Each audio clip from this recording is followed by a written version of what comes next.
Hello everyone, welcome to OJD computer education. और आज के वीडियो में हम बात कर रहे होंगे पाइथन के कंट्रोल स्टेटमेंट्स के बारे में। हम जानेंगे कंट्रोल स्टेटमेंट्स कितने होते हैं, कैसे फ्लो को कंट्रोल किया जाता है और कैसे हम उस फ्लो से बाहर आते हैं और क्यों हमारे ये प्रोग्राम के लिए ज़रूरी होते हैं। तो आइए चलते हैं अपने स्क्रीन पर और समझते हैं इसको।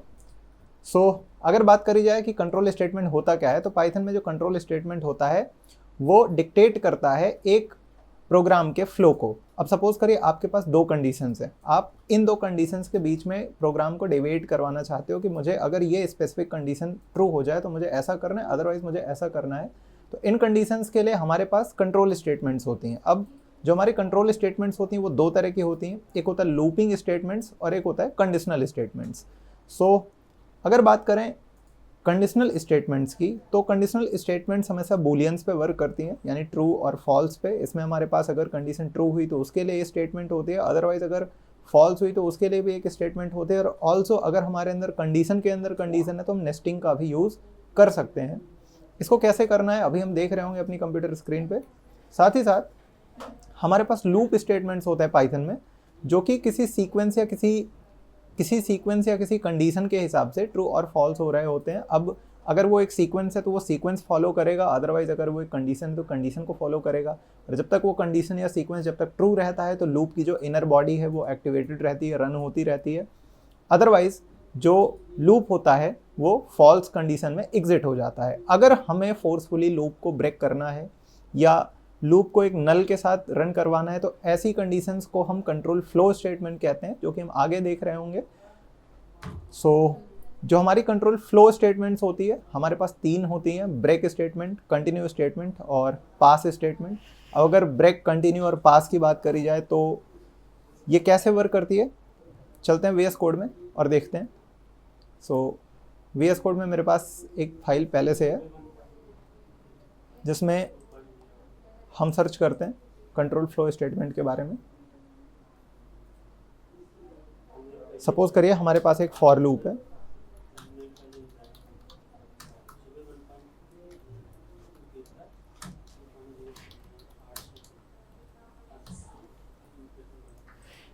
अगर हम इस लूप को रन करें तो हमें जो मिलेगा वो 0 से 4 का एक सीक्वेंस मिलेगा। अब सपोज करिए मुझे इसको रोक देना है, मैं चाहता हूँ कि जैसे ही नंबर 3 प्रिंट हो ये रुक जाए, तो मैं यहाँ पे एक कंडीशन लगा सकता हूँ, if i is double equal to 3, तो इस लूप को क्या किया जाए, ब्रेक कर दिया जाए। अब अगर मैं इस लूप को रन करूँगा तो ये 0 से 2 तक प्रिंट करेगा और जैसे ही i की वैल्यू 3 होगी ये क्या करेगा, लूप को ब्रेक कर देगा। तो ब्रेक जो होता है वो किसी भी लूप को यानी किसी भी स्टेटमेंट को फोर्सफुली ब्रेक करने के काम में आता है। क्या होता है कि जो आपकी स्टेटमेंट होती है, अगर आप इनफाइनाइट टाइम्स चले गए तो आपको रोकने के काम में आता है। यही सेम चीज़ हम व्हाइल के साथ भी कर सकते हैं। सपोज करिए आपने एक प्रोग्राम बनाया, आप चाहते हो कि किसी स्पेसिफिक टाइम पे ही वो जो आपका प्रोग्राम है वो ऑफ हो जाए, तो ही ऐसा किया जा सकता है ब्रेक के साथ, अदरवाइज उसको नहीं रोका जा सकता। जैसे अगर मैं यहाँ पे लिखता हूँ व्हाइल ट्रू और एक नंबर ले लेते हैं,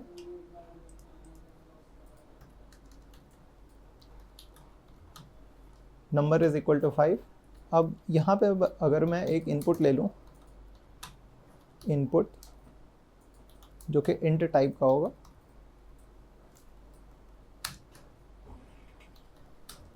एंटर अ नंबर। कंडीशन लगाते हैं if n is equal to num, तो लूप को ब्रेक कर दो, अदरवाइज इस लूप को चलने दो। अगर मैं इस लूप को रन करवा देता हूँ एक बार, तो मैं यहाँ पे कुछ भी एंटर करूँ ये लूप कंटिन्यूस चलता रहेगा। जब तक मैं 5 नहीं एंटर कर देता ये लूप कंटिन्यूस चलता रहेगा, नो मैटर हम कितनी भी इस पर प्रैक्टिसेस कर लें। लेकिन जैसे ही मैं 5 लिखता हूँ ये लूप हमारा तुरंत एग्जिट हो जाएगा। किसी भी लूप को फोर्सफुली यानी उसके कंट्रोल को ब्रेक करने के लिए, जो कंट्रोल का वो फ्लो है उसको ब्रेक करने के लिए हमें जो सबसे पहले स्टेटमेंट मिलती है वो ब्रेक स्टेटमेंट मिलती है। अब पाइथन में एक और स्टेटमेंट होती है जिसको हम कहते हैं कंटिन्यू स्टेटमेंट। तो कंटिन्यू स्टेटमेंट क्या होती है, किसी स्पेसिफिक कंडीशन के ट्रू होने पर वो उस स्टेटमेंट को पास ऑन कर देती है अगली स्टेटमेंट पे, यानी वो आइटरेशन वहीं पे सरपास कर दिया जाता है, यानी इग्नोर कर दिया जाता है बेसिकली, अगर उसको सिंप्लीफाई करके बताए तो। सपोज करिए अगर इसी को हम थोड़ा सा सिंप्लीफाई करते फॉर लूप के साथ, फॉर i इन रेंज 10, और अगर मैं लिखता हूँ इफ़ i इज़ 5 तो कंटिन्यू कर दें, अदरवाइज प्रिंट i। अब अगर इस लूप को हम रन करवाएंगे तो देखिए हमारा जो 5 है वो स्किप हो चुका है। जैसे ही 5 आया इसने क्या करा, 5 को स्किप कर दिया। सो यही होता है हमारा कंटिन्यू स्टेटमेंट। अगर हम इस प्रोग्राम को डीबग करके देखेंगे तो जो हमारा 5 आया है उस टाइम पे कंपाइलर ने यहाँ तक तो कंडीशन को चेक करा होगा, फिर इसके बाद उसने आगे कंटिन्यू पास ऑन कर दिया होगा, लूप फिर से रिवर्स होकर यहाँ पे आ चुका होगा और वापस से वो प्रिंट पे आके काम कर रहा होगा। सो ये होता है हमारा कंटिन्यू स्टेटमेंट। अब इसके भी कुछ अपने खास पर्पसेस होते हैं। या सपोज करिए आप किसी स्पेसिफिक कंडीशन को कंटिन्यू करवाना चाहते हो कि यूज़र ने कुछ स्पेसिफिक एंटर करा, अब आप उस कंडीशन को नहीं चाहते कि चेक करे, या आप नहीं चाहते कि वो आइट्रेशन बाहर चला है किसी एरर की वजह से, तो आप कंटिन्यू करवा देते हो। सपोज इसका हम यूज़ कर सकते हैं, जैसे हमें एक टेबल बनानी है, फैक्टोरियल निकालना है और वहाँ पे वैल्यू 0 हो गई, तो हम 0 को इग्नोर करना चाहते हैं तो हम लिख सकते हैं कि इफ़ दिस वैल्यू इज़ 0, तो हम इग्नोर कर सकते हैं। ऑल्दो 0 के साथ फैक्टोरियल कैलकुलेट करना एक अच्छी प्रैक्टिस नहीं होती है। साथ ही साथ हमारे पास एक और स्टेटमेंट होती है जिसको हम कहते हैं पास स्टेटमेंट। और एक्चुअली जो पास स्टेटमेंट होती है वो हमारी नल स्टेटमेंट होती है। पाइथन में वैसे नल का कॉन्सेप्ट तो नहीं है, नन का कॉन्सेप्ट है, बट जो हमारी पास स्टेटमेंट होती है वो हमारी नल वैल्यू को स्टोर करके रखती है। और होता क्या है, सपोज करिए हमने एक फंक्शन बनाया माई फंक। अब अगर इस फंक्शन के अंदर मैं कुछ ना लिखूँ तो ये फंक्शन हमारा एक एरर दे देगा। ऐसी कंडीशन में यूज़ करते हैं उस नल वैल्यू का जो कि हमारा पास होता है।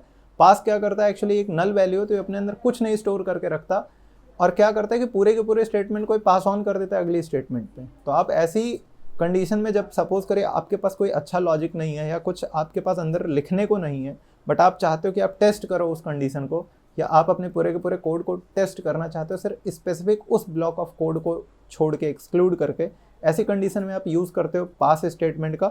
सेम यही चीज़ हम इफ़ के लिए भी कर सकते हैं। इफ़ यहाँ पे कुछ लिख देते हैं कि जैसे नंबर इज़ इक्वल टू 5 और यहाँ पे लिख देते हैं इफ़ नॉट नम, तो हम यहाँ पे पास लिख सकते हैं जो कि एक नल वैल्यू है। और इफ़ नॉट नम का मतलब यह है कि अगर नंबर के अंदर कोई वैल्यू नहीं है तो कुछ ऐसा कर दो, अदरवाइज एल्स में हम कुछ और भी यहाँ पे लिख सकते हैं। और साथ ही साथ हम एलिफ भी लगा सकते हैं, एलिफ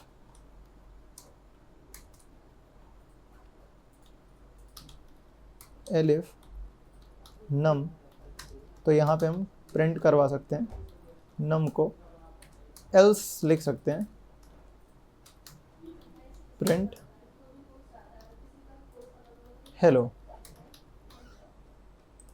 सो अगर हम इसको रन करवाएं तो देखिए हमारे पास 5 आ गया, जो कि ये वाली कंडीशन एग्जीक्यूट हो रही है। और अगर यहाँ पे हम पास ना भी लिखें, अगर सपोज करिए हमारे पास इतना ब्लॉक ऑफ कोड ना होता, सिर्फ हमें ये चेक करना होता नम के अंदर कोई वैल्यू है कि नहीं, तो अगर हमारे पास उस टाइम पे मान लीजिए कोई अच्छा लॉजिक नहीं है और हम पास नहीं अगर हमें पता है, तो हम क्या करेंगे, वहाँ पे कोई ना कोई स्टेटमेंट लिखेंगे जो कि एरर कर देगा। और अगर हमने इसको ब्लैंक छोड़ा तो भी ये इंडेंटेशन एरर का एक फॉल्ट आ जाएगा। देखिए इंडेंटेशन एरर का एक आ चुका है, expected and indented block after if statement on line 5, ये हमारा एक एरर आ चुका है। सो इसीलिए हमारे पास पास स्टेटमेंट होती है जो कि नल होती है। सो इसके बहुत सारे अपने यूज़ केसेस हैं, आप यूज़ कर सकते हैं काफ़ी टाइम पे। सो ये था आज का वीडियो जिसमें हमने कवर किया कंट्रोल स्टेटमेंट्स को। साथ ही साथ हमने देखा कि कैसे हम फ्लो को कंट्रोल करते हैं। और ये वीडियो आपको कैसा लगा, इसका फीडबैक हमें बताएं। साथ ही साथ अगर आप लूपिंग के और वीडियोज़ या लूप से रिलेटेड मिनी प्रोजेक्ट को देखना चाहते हैं तो कमेंट करके हमें ज़रूर बताएं। हम जल्दी ही लेके आ रहे हैं काफ़ी सारे मिनी प्रोजेक्ट जिसमें हम जेंगो के भी प्रोजेक्ट्स को कवर कर रहे होंगे। Thank you.